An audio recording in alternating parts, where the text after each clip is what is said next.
Greetings and salutations. Good to see some friendly faces here. Uh, let's see. How's it going? Oh, well. It's been an exciting couple of days here at Pickaxe. We've had Thomas, that issue you posted about in the community forum should just be fixed as of like 5 minutes ago. Awesome. I like being the very first guy off the landing craft on D-Day, and I'll catch all the bullets for everybody behind me. Well, there was also a Gemini issue, but then luckily it was not our fault, so that was always good to know it's not It's our been an fault. exciting week. There's been a new best model every 2 days. I know, but what was interesting was that it looked like Google couldn't keep up with the demand because everybody was basically they were just unable to serve so much Gemini 3. I was getting some super exotic grok errors. I was wondering if that was a demand issue where it would just like output garbly-gook. It wasn't even words. It was just like symbols and stuff. I sent one of the emails to info. I remember that actually. Yeah. We've only ever seen that when it's temperature adjusted, but I bet that there's some weird stuff happening. For those of you just joining, we're just talking about how all the big guys are putting out big new models, but also the big new models are sometimes Boeing, like they've got too much business. They can't handle all the traffic they're getting. So they do kind of DDoS themselves on day one because they're like, hey, this is the newest, greatest thing ever invented. Everyone in the world use our brand new model we haven't optimized yet. And it's like 4 hours later, please give us a break. We can't handle it all. Yeah. 1 second here. Well,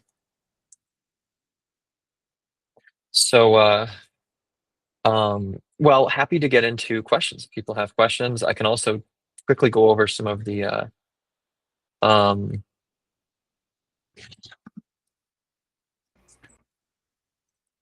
second.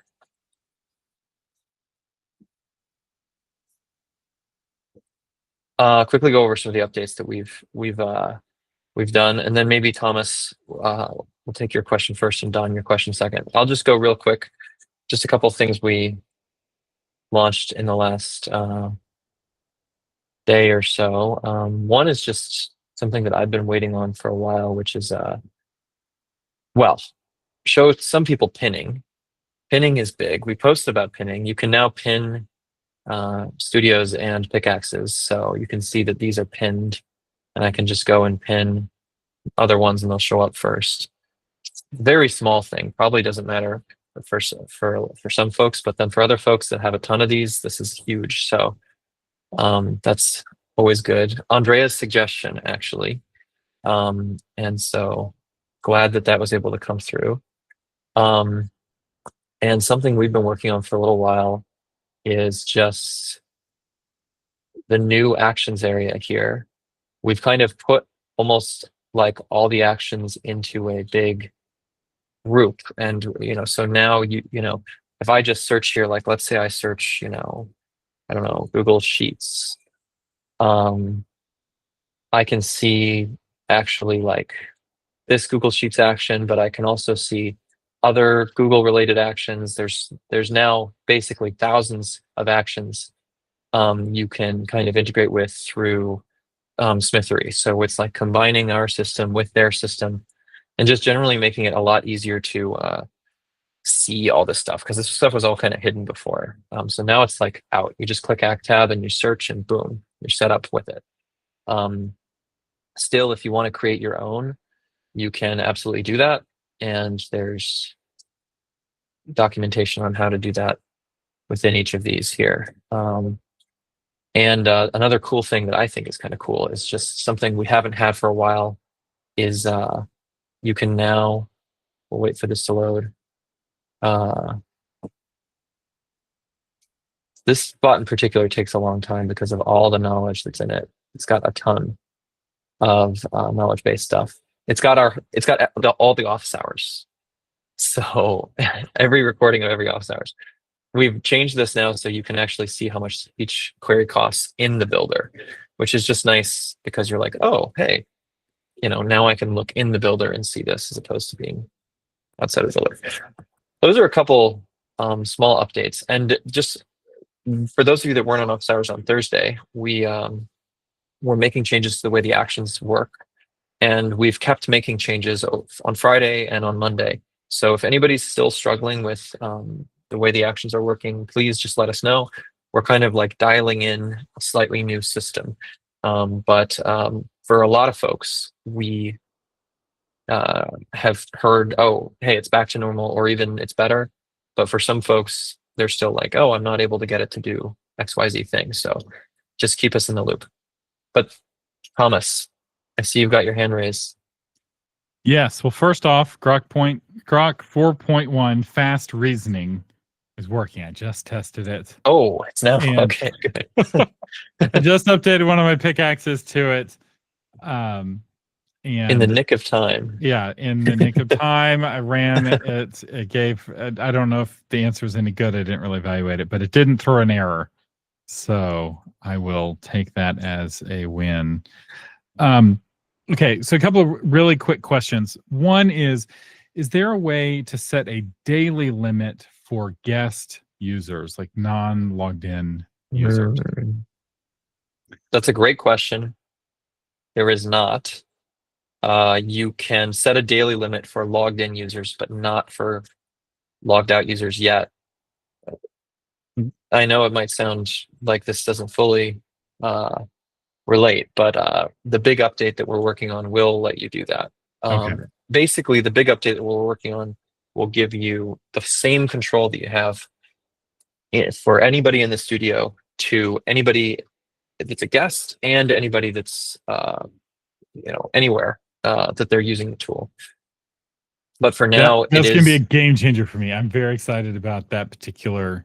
As an iframe user, I have people are vetted, but I don't want them to have unlimited access.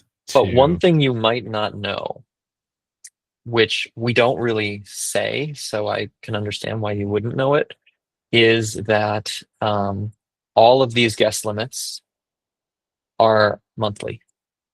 They are not forever. You might already know that, but I just thought I'd mention anyway. That makes sense. Yeah. Okay,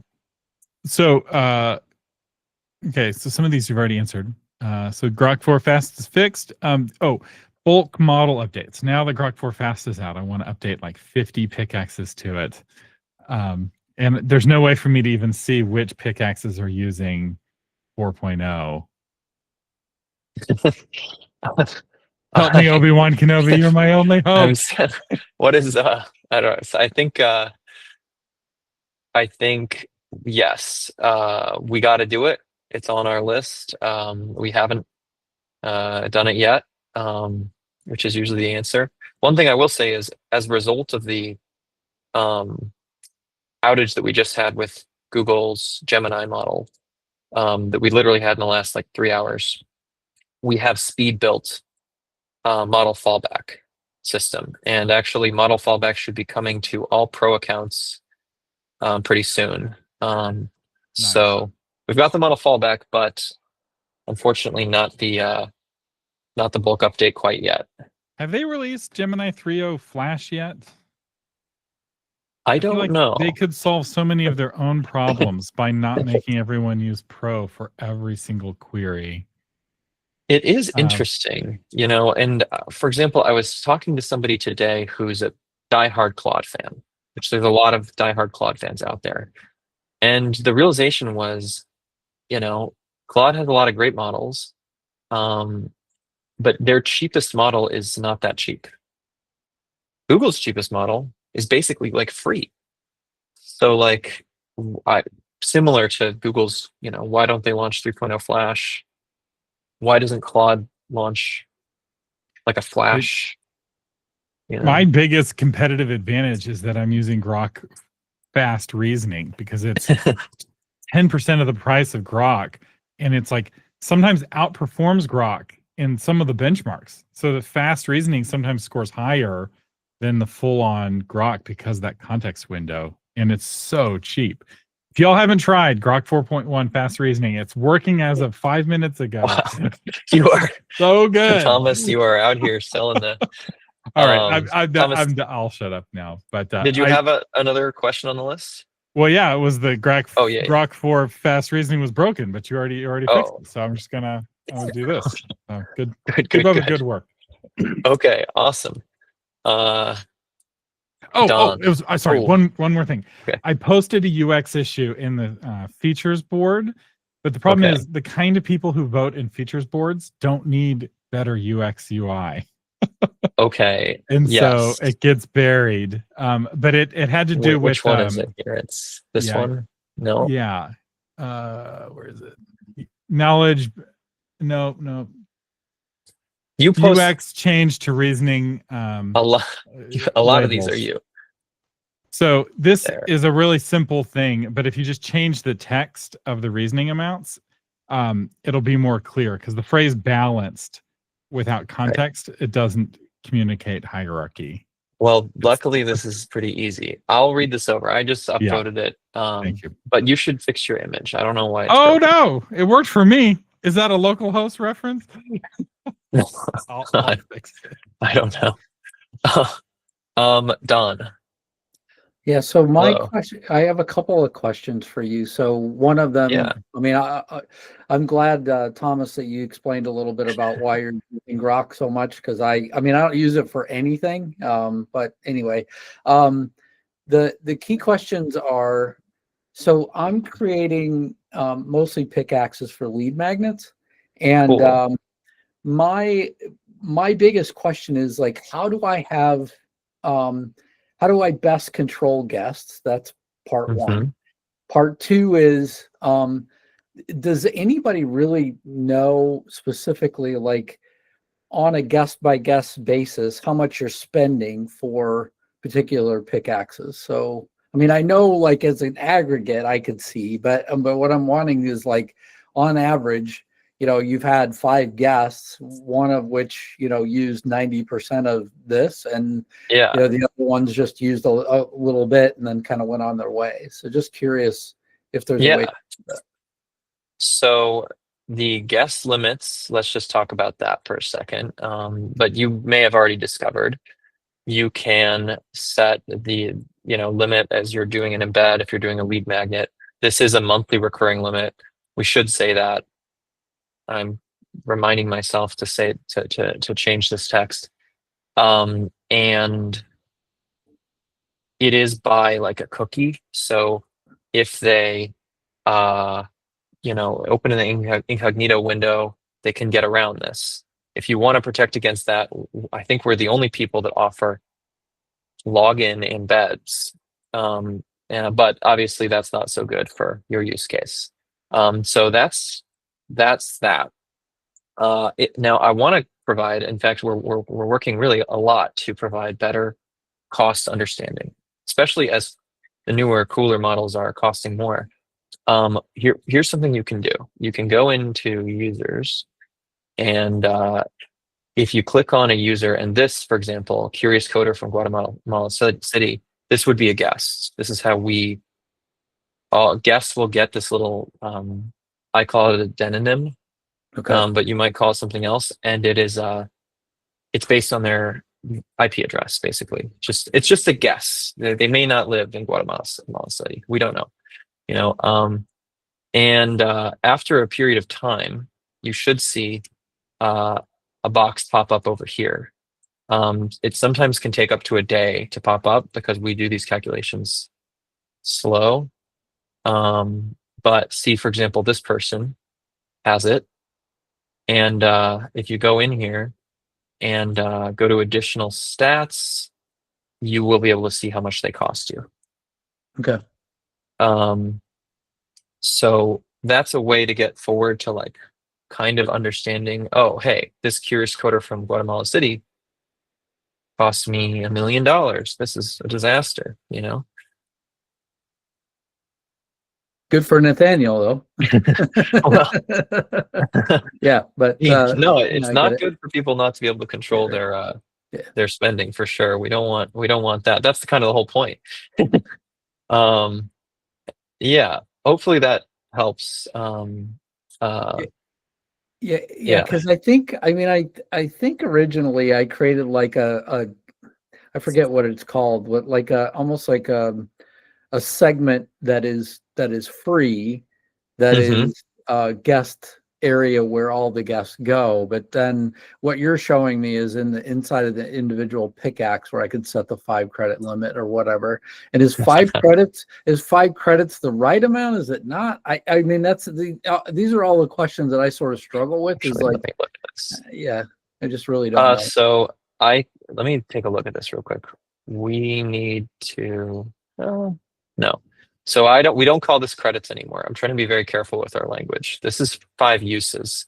We're changing the language, and the things that you set up here are also uses restrictions, and that's just to reflect for you. Every use is a time they send a message.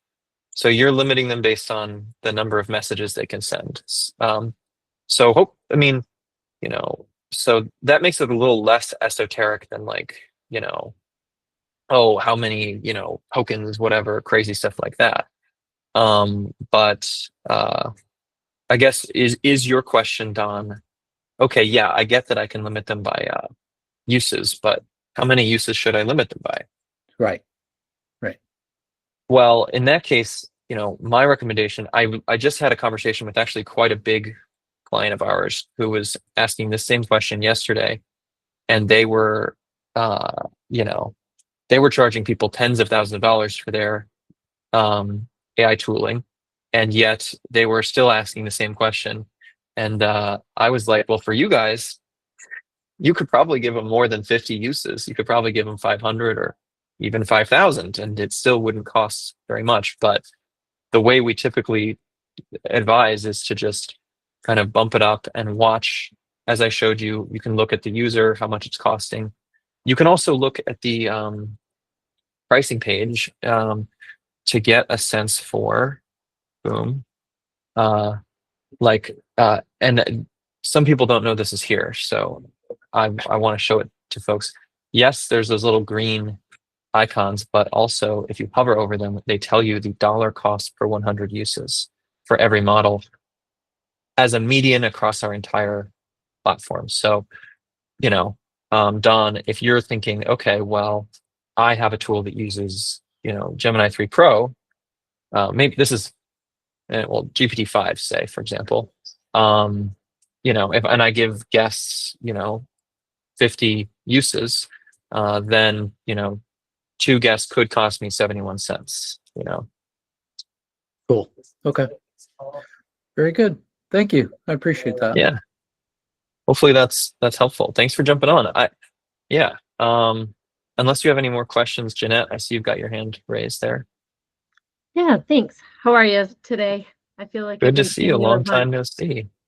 I know you've Yeah. been talking with John through email about the memory issue that we're having with one of our Yes. clients, and now we're having it with a second client.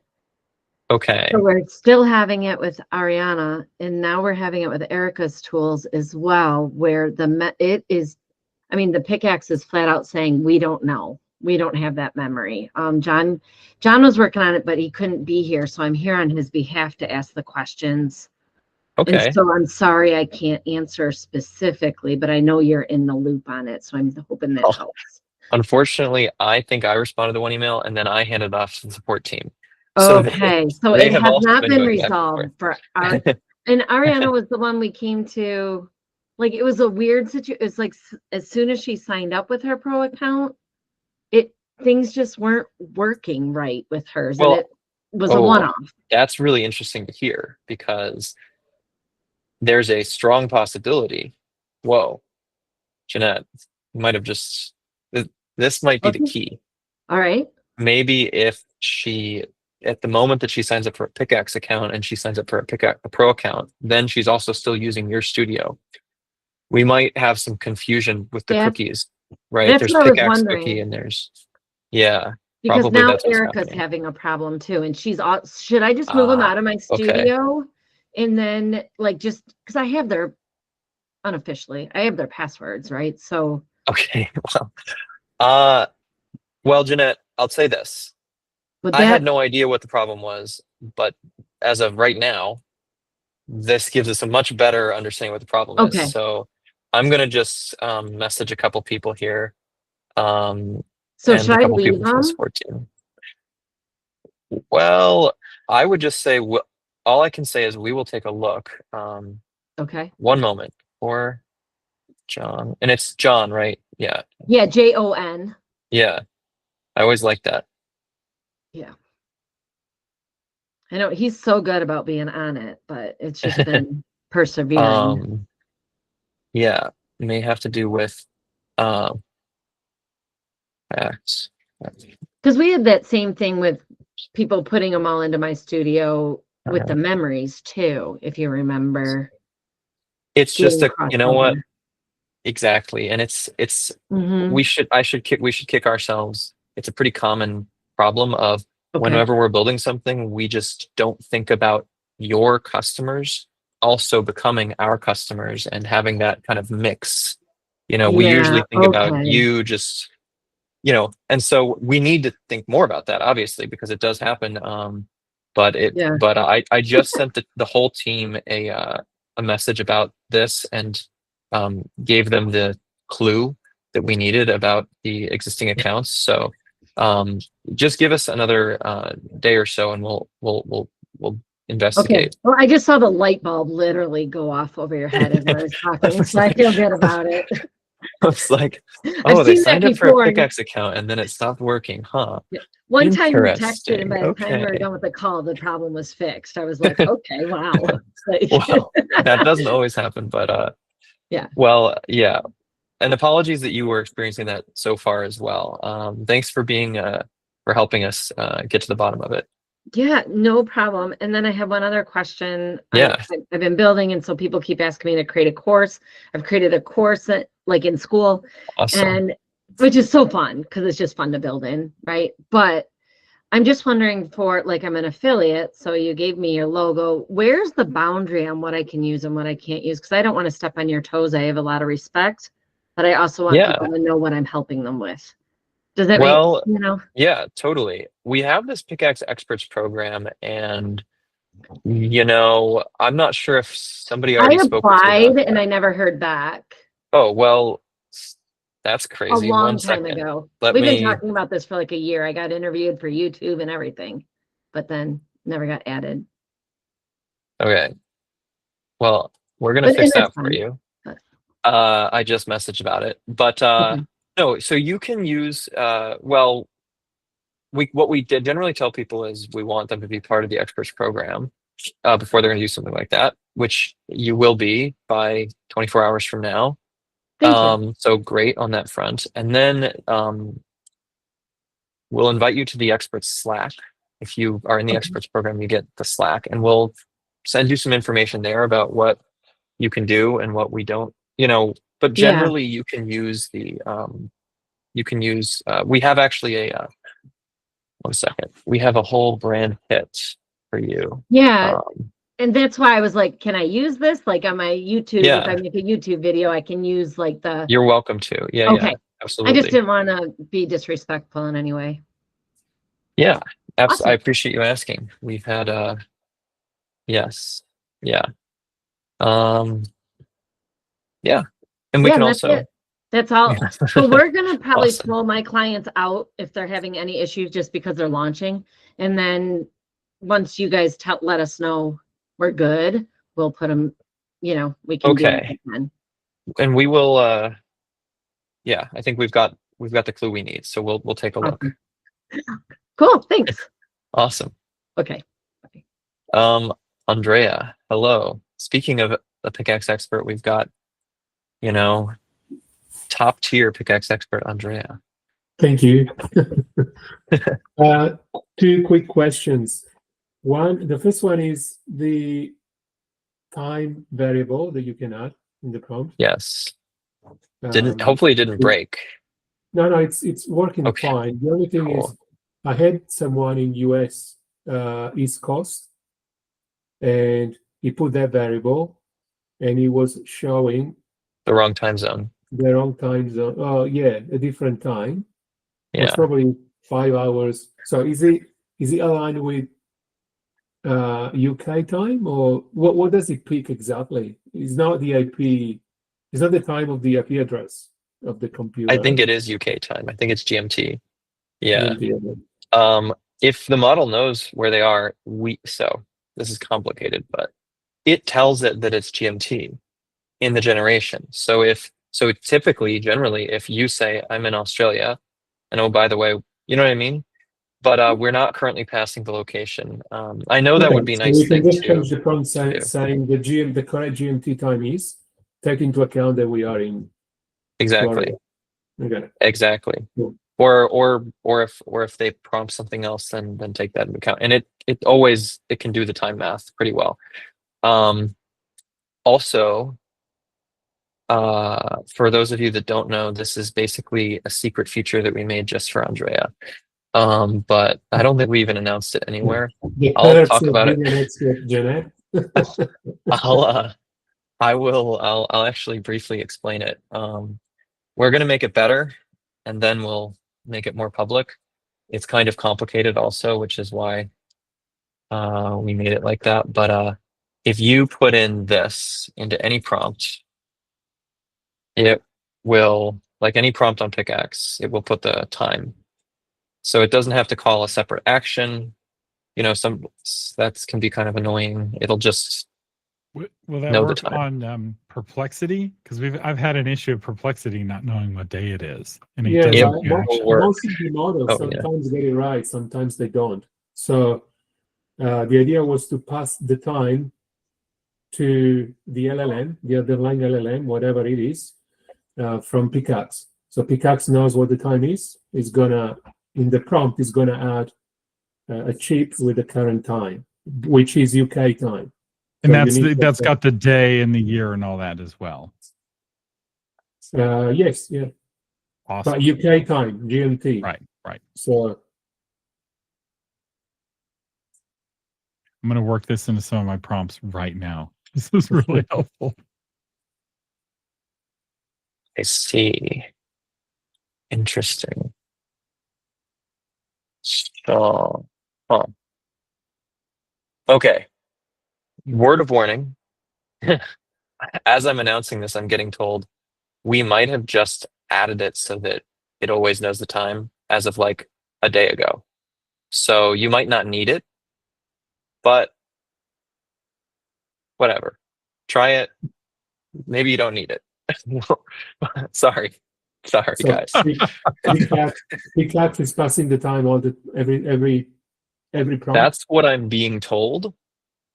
But we'll have to investigate a little bit more on that. Okay. But you guys could try doing the time substitution thing, and we'll figure that out.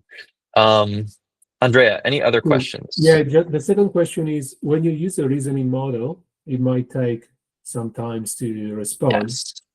And you can still type in the input bar.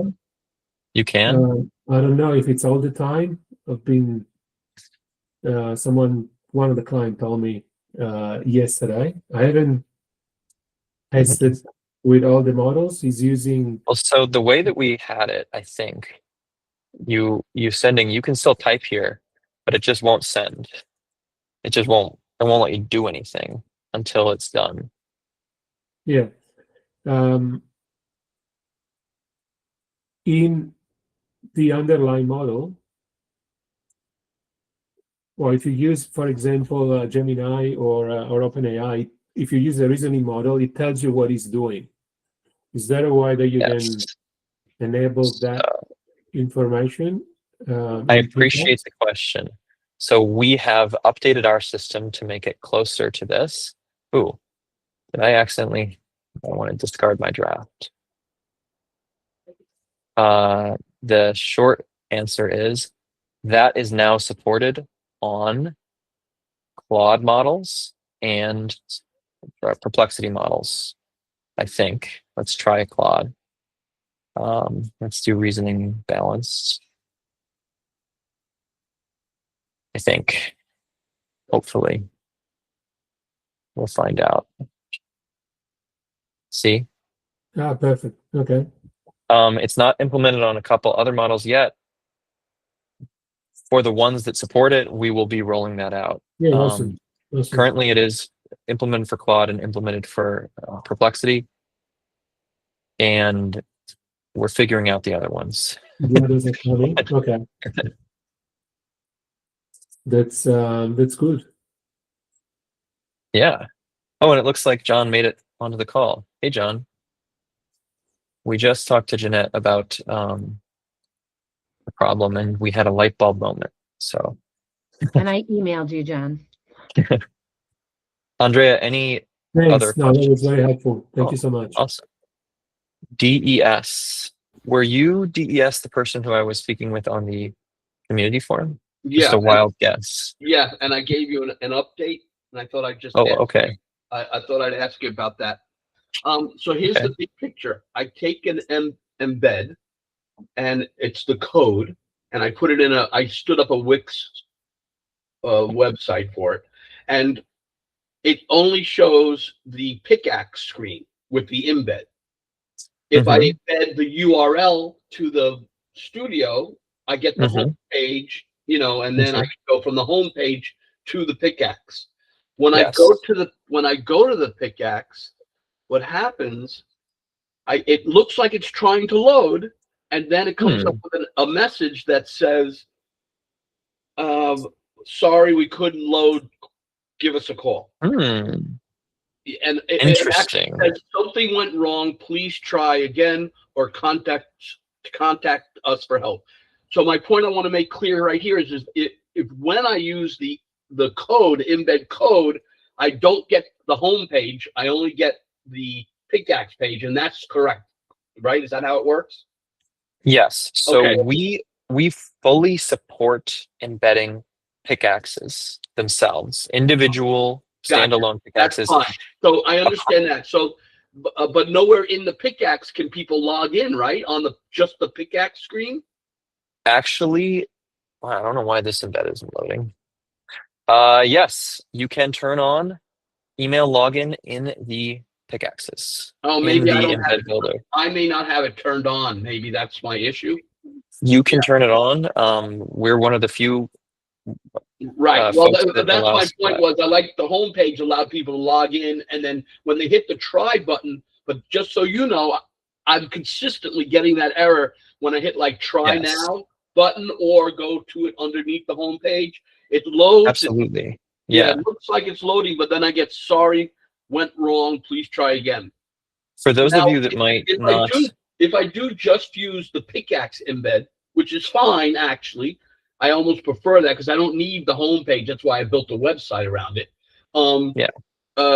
Can people, when they log in, still get access to the payment if they want to buy a service? Because you see what I'm saying, or do I still need that home page for that? right now, if you want to charge for your tools and you want to use the embeds, you have to figure it out, kind of, so you have to put maybe different pages and paywalls and all this stuff. So actually, within our next big update, we're going to make it so that the place where you control all access is just one place, and you could even monetize, crazy as it might sound, through the embed. We're finding that for a lot of folks, that is going to make them, it's just going to be really cool because, hey, maybe somebody had to pay to get into some gated place, fine. And maybe you want to give them 50 uses as part of that, fine. Maybe they want to buy more, so even then you got to figure that out. So right. So that will be if possible. I use the URL for the embed, they get the home page and then they have all that access. That is true. Okay. So we technically, we quietly have told people, hey, you can embed your entire gosh darn studio. Mine that I love to use as an example is Murder Mystery Manor. You can just stick this in an iframe and it will work. But the reason why we haven't made such a public announcement about it is exactly because of what you're talking about. In some places, like for example, Wix, they might have stuff going on that is out of our control that blocks some pieces of this from working. And so we generally recommend people just use the embed, with the individual pickaxe. This will work in some places as an embed. So you think my Wix is blowing up the second page, the pickaxe? It's not necessarily just your Wix. It might be that in general, Wix as a platform doesn't play nicely with these as embeds. Right. Well, the embed though on that page it does. But I hear you. But then technically, yeah, I was just trying to not move people off my website to go pay. You know what I mean?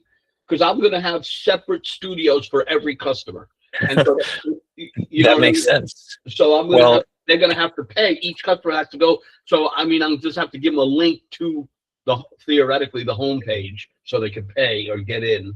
All I can say is I'm looking forward to you seeing the version of Pickaxe that we're hopefully going to come out with before the end of the year, because the words "I have separate studios for each customer" is something that we're thinking a lot about. We're going to think about these things called portals. Okay. And different customers will be able to have these different portals, and you can kind of manage them all nicely. So unfortunately, I can't help you today, but we are definitely thinking about this use case. The best thing I can say for you to do today is either, even though the studios are ugly, just use the studio, or only use the Pickaxe embeds and set different limits, like set a limit of 10, for example, when it's out there in the wild, and then make another Pickaxe embed and set a limit of 500 and put that one behind like a pay-gated page on your Wix website. I thought of that. That would be, and I put the paywall on my website too, and I could do that. I was just trying not to. And if I do that, to be honest, don't you get a percentage of everything that people buy? Yeah, so we would much prefer you to use our system. Right, that's what I'm thinking. I go, because I didn't know if I was actually stealing from you by putting the paywall on my site than yours, Well, no, a lot of people do it that way. Here's the deal we're making with you guys.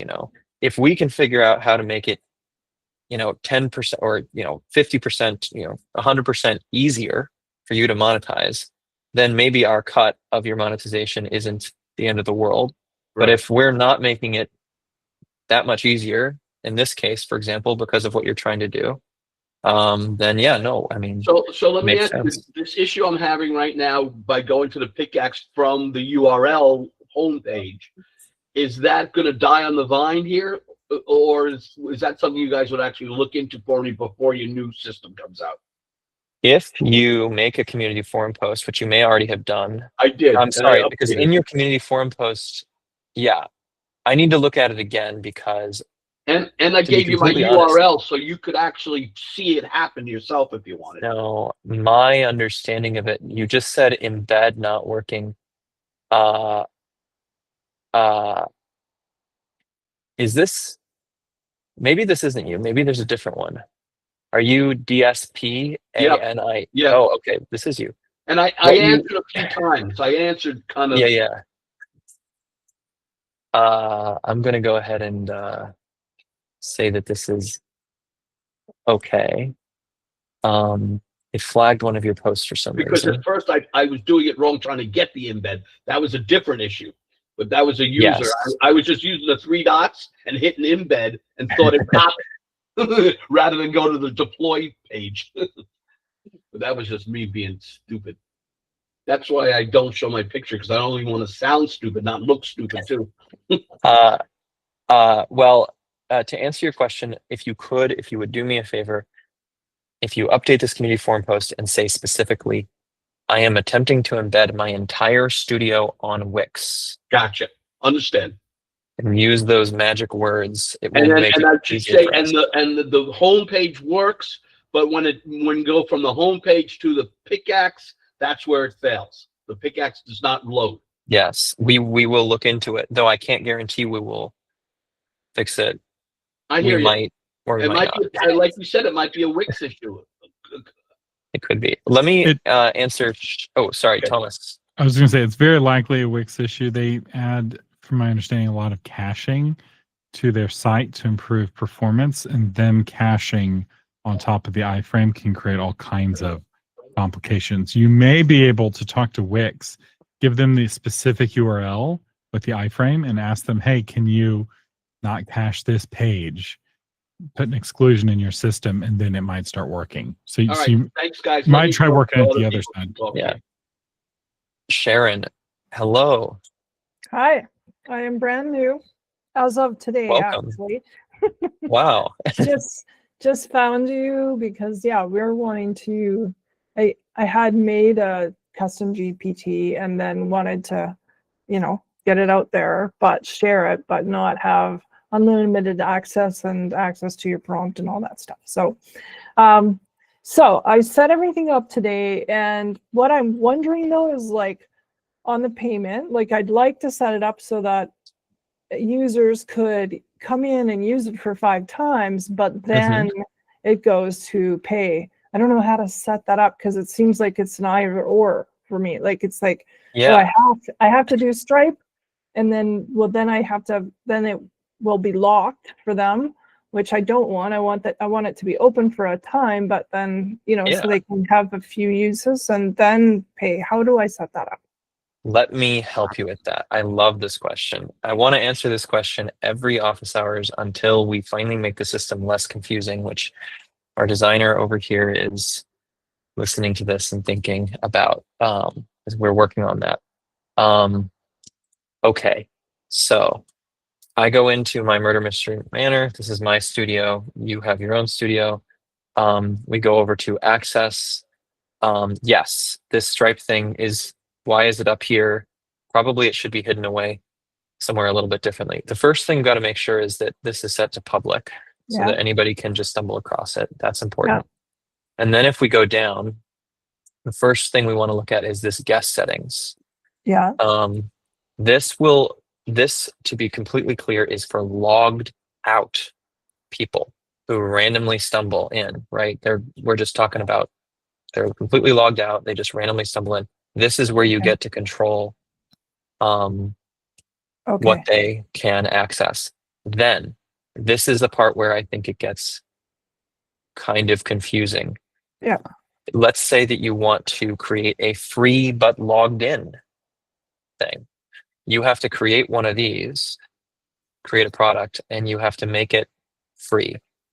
Right. And then you set whatever limit you want these people to have, Yeah. and you create that product. And if you only have one free product, anybody that logs in will automatically get it. So in this case, you can see I've got a $20, a $2, and then a free one. I only have this one free one, so anybody that logs in, they'll automatically get this one, and they'll get the 50 that I gave them here. Right. And then, of course, as you may have already discovered, if you want to then, on top of that, charge, you can make ones that do cost us however much you want. Okay. So if I make the free one, it's the same. So it's going to be the same pickaxe, right? So I want to make it free for however many times. I'll have them log in and do that, and I'll make the product for the free. But then how do I move them into like after? Then I make it like it's $2 a month for the same one after that. Is that how, will it automatically prompt them then to go into the next one? Okay.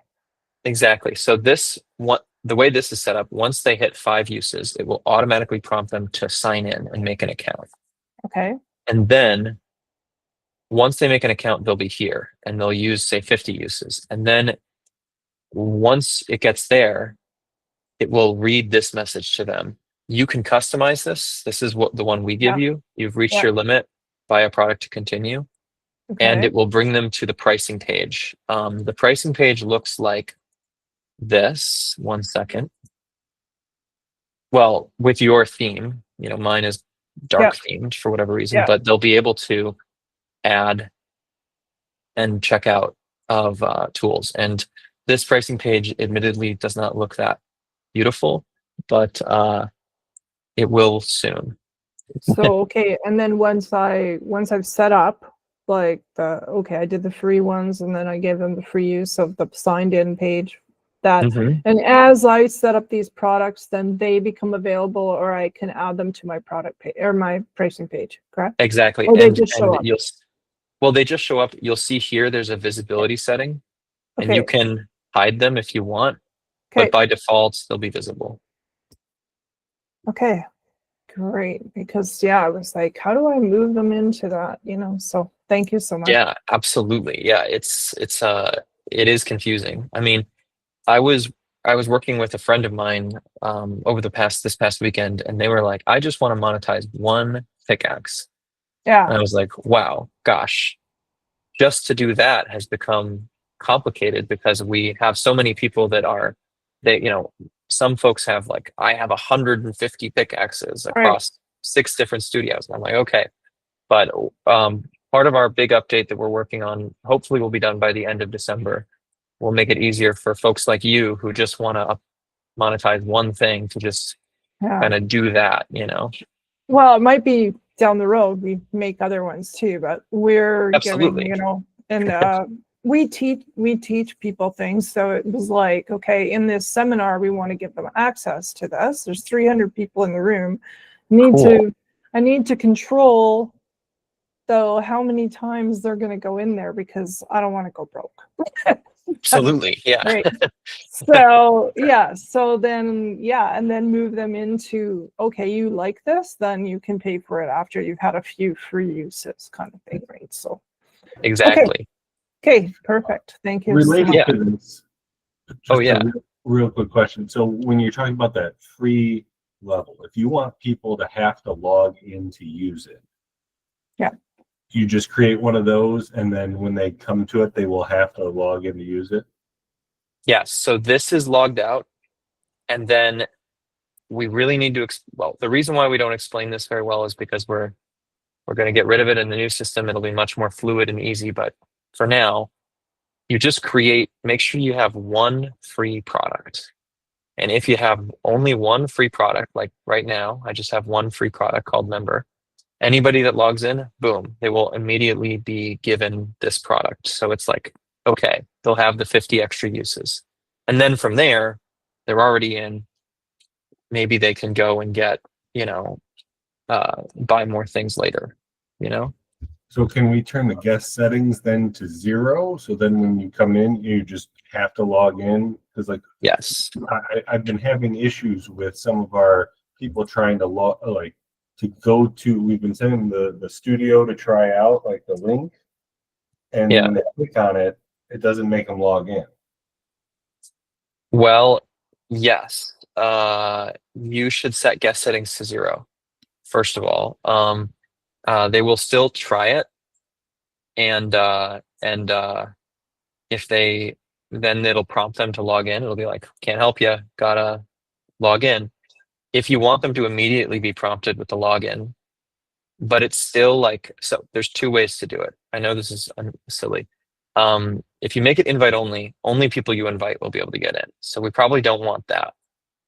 The other way is you just make it so that you lock the tools in the products.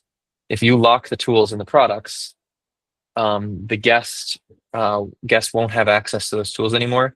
It won't even let them try. It will immediately pop up a thing that says you have to log in to continue. You can't even see this, if that makes sense. Mm-hmm. And then So I don't actually want to lock these tools here because, believe it or not, people still do use Murder Mystery Studio from time to time. But I'll go to maybe a different one, like this one, and just show what will happen. So here it says, okay, all tools are available to my guests. But let's say I make a free product, like logged in user. Okay. And then I say, I want all the tools to be locked here. And I publish this. Now, it doesn't say anything here. No tools are available to these guys. All the tools are locked in my product here. So any guest that saw this would see a screen that says, no, you can't go. This is locked. And in fact, actually what they would see on that screen, you can customize here. This by default says access restricted. Please add a product to access this tool, but you could be like, you know, whoa there, partner, you know, you'll have to log in to keep the rodeo going. We're experimenting with more pioneer themed language here at Pickaxe. So Hold then, on. I know this was just a quick question as a follow-up to this, but I want to give Latif a chance to ask his question, and we can circle back. Mhm. Sorry, John. Hey everybody. Thanks, Nathaniel. I've actually got quite a few questions. But, we'll probably need to leave it to Friday now, and also maybe I could just email this list. I finally Absolutely. I know I've been on all these meetings and asked lots of questions, and I haven't even built anything, but I now have. Okay. So I've built out That's impressive. a whole studio. I'm having a ton of interesting issues. Okay. I'm just going to share my screen real quick. Okay. Let me stop here. A ton of interesting issues. It's music to my ears. Yeah. Okay. So. Whoa. Is this one screen? Yeah. Holy moly. So one is just immediately, I accidentally deleted. I was duplicating a studio because I wanted to do some side-by-side testing. Okay. And so I duplicated my studio up here. Okay. And then I had two. And then I accidentally deleted. I decided, actually, no, I want to finish building out some of my actions first before I duplicate it. So then, which was stupid because the actions weren't connected to the studio anyway. Okay. But anyway, so then I deleted the studio that I've been using. Oh no. So now my old studio's disappeared. My new studio's here, so you kind of see zero That's uses. not good. But that's the one I connected to WhatsApp. It's the one that I have all the trace history of all my conversations that I needed support on. Because now I've got no conversations in here at all. Yes. So Okay. is there a way to recover a studio or no? If not, Yes. fine, it's not a big deal. So, yeah. You are welcome to also for this type of thing. You don't have to wait for office hours. The support team can help. This is probably Andre's sales sidekick. Is that correct? Yes. Okay. And how long ago was it? It was This happened. 2 hours ago. Then yes, it is totally recoverable. We keep them for a little while. Cool. This is one that has my WhatsApp integration, and most importantly, it has my chat history. Yeah. Which, If you just go back to the primary dashboard, go back to the dashboard there. Okay. Interesting. Can you just refresh this real quick? I just did it. It might take a minute to pop up. log out. That's fine. So we'll come back to that. So interestingly, honestly, one of the biggest issues I had. So I basically built. So sales sidekick is like the orchestrator agent. I can't remember what you guys call it. Oh wow. Yeah, here we go. It's back. So I just clicked in, and now here we have the conversations. Beautiful. Cool. Okay. Yeah, we don't delete things so fast for you. That's We awesome. keep it. So this is my orchestrator agent. So the single point of entry is here. And then this basically calls upon those, or has access to, sub-agents, right? Beautiful. Yeah. And what I have found is that the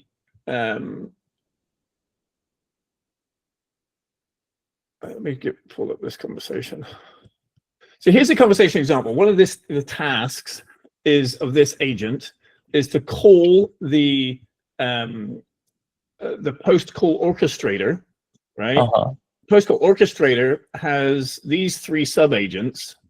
Makes sense. So basically what I've done is I've attached a file here, which was the call transcript. I Okay. then attached my notes from the call. Okay. So Sorry. these are my There you notes. go. Yeah. And what it's supposed to do is it's supposed to call on the post call orchestrator. And the post call orchestrator then basically analyzes the call. It's got a data clerk that pulls out all the data from the call, any kind of metrics, statistics, that kind of stuff. Then a strategist looks over the whole thing and comes up with a strategy. And then once the user's approved, then we can write emails, and there's a copywriter basically that can, polish everything off. The problem is, so you can see I've sent it here. So it's gone and done its thing. It's got a bunch of actions at the back end where it goes and calls N8N, Notion's the database, as we discussed before.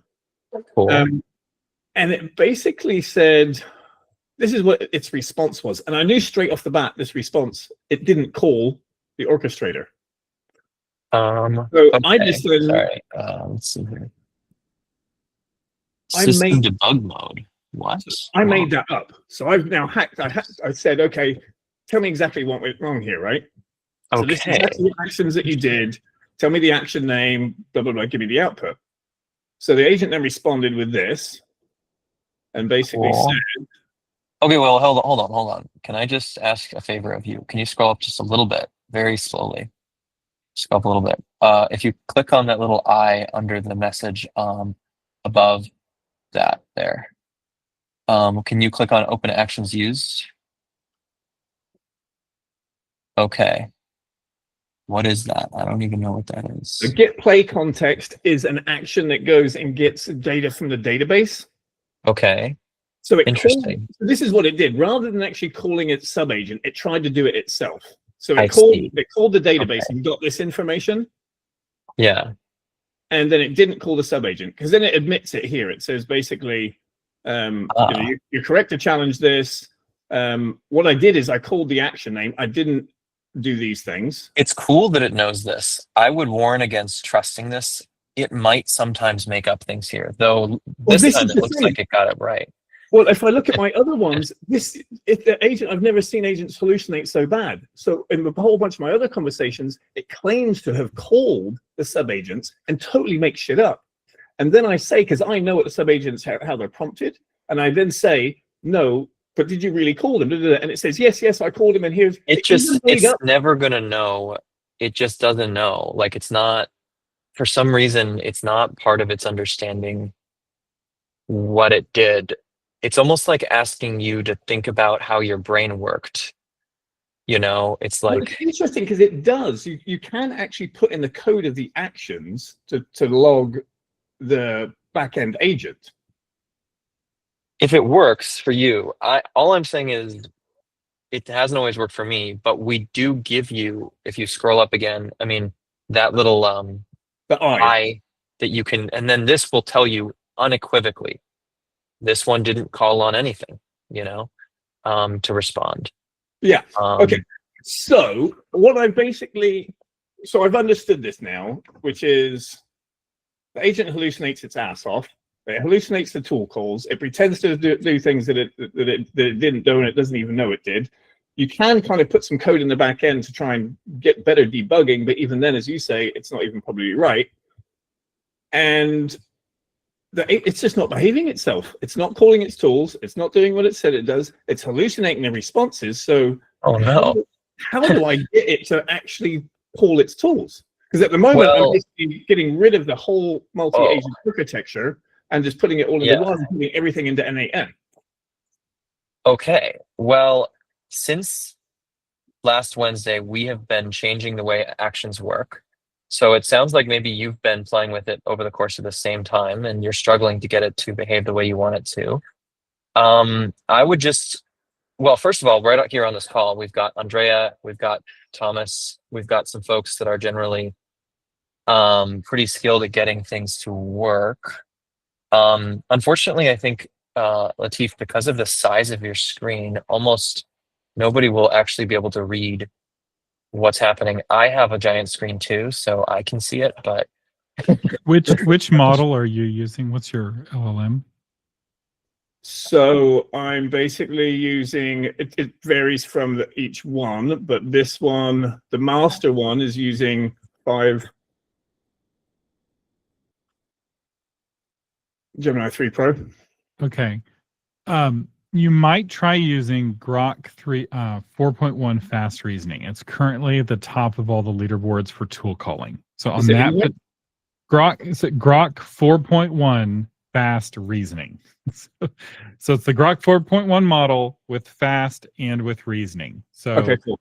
it's where it's not the best at everything, but where it is the best is tool calling. And for you, that may be a big issue. Oh, speaking of this, Nathaniel, were you all able to add the Grok 4.1 API toolkit for all the little, for like the X-axis and web scraping? I know you asked about that. I don't think we've done that yet. Okay. But yeah. I just built today. I had a pickaxe tool that was failing, and I used Grok 4.1 fast reasoning, and it fixed it. And I was able to, and I was like, use this tool. I use the name of the tool, and I like use this tool, and then use this tool, and then it just started working. So, Latif, let me also say one other thing to you. You've come to all these office hours. You're clearly working really hard to try to get this to work. If you would send an email to info@pickaxe.co that has the specific pickaxe, exactly what order of actions you want it to call, and then what's happening. We will also take a look, because we're looking for more case studies for how because what we changed on Wednesday should theoretically make it so that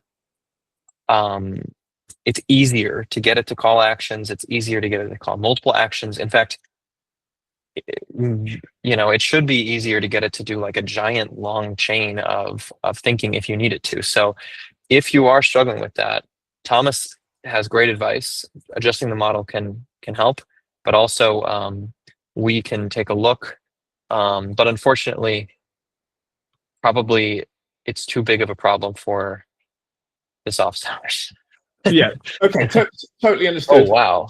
Okay. You're also doing the actions. Okay. Yeah. So I Good to basically, know. and I've actually discovered some really cool stuff by putting code into the back end here. You can do actually amazing real-time debugging. So This is my favorite part of the product, but I'm just afraid to tell people about it because it is kind of scary. Yes, all of my actions are created in code in here. So Okay. you can kind of get really cool debugging in the background, actually in the window too. But that was my other question is anyway, I'm going to send an email. Okay. So sorry, Latif. It's so cool that you're working in this. Also, if you include any problems you're having in this environment in the email, it's me and you and maybe Andrea and a couple other people that actually use that. So that's exciting. Cool. John, let me give you a chance to ask maybe the final follow-up here. And then we will do office hours on Friday instead of Thursday. And we're going to do an extra long office hours on Friday as part of we're going to do obviously a Black Friday sale thing. So, and a big thing that happens is people jump on the product and they're like, I don't know what the heck to do. So I'm going to do an extra long office hours on Friday, hopefully to have some people that are just stumbling across the product. But also, you guys are welcome to join in it. We can, Latif, get into bigger questions then as well. If you show them that page of code, you're going to scare off all the newbies. Yeah, but hopefully I'll leave that. I'm going to need to. We're going to need to have Here's how to use Pickaxe. Step 1: learn Python. I'll tell you. I mean, I'm not sure if you guys. I've done all these office hours for a long time. I do see people. Sometimes we'll have like code on the screen, and we'll have some complicated make integration on the screen. Somebody that I've never seen will come on, and then they'll leave. I was like, whoa, darn, we lost one. Okay, John, sorry, I wanted to just get to your follow up here. So basically, I'm just looking when they go to like the embed or when they go to the Pickaxe. Like if I send them the thing, I just want them to see the screen that says log in, enter your email. Yes. Is it an embed or a studio? It would be just the individual Pickaxe link, that's on the bottom of the Yes. screen there. That Okay, one and exactly. the embed. It's got there are two different ones, but right now they're just using that link right now for The testing. way that you have to do it, if you want that, you can totally achieve that. You have to lock the thing in this free product. Okay. Basically, I know that sounds kind of silly, and why would I do it that way? But that's the way that you have to do it now. With the new system that's coming soon, it will be more intuitive, but that's what you have to do now. Basically, you lock the tools in this product, and then all of a sudden these guys won't be able to see them unless they log in. All right. Cool. Awesome. Thank you guys so much. I'll see maybe some of you on Friday. Happy holidays. Happy Thanksgiving. They've just started an event in our office space, so I need to get off because I think they're Happy looking at me. Thanksgiving. Yeah, happy Thanksgiving, guys. Bye-bye. Good Thanksgiving. Stop recording.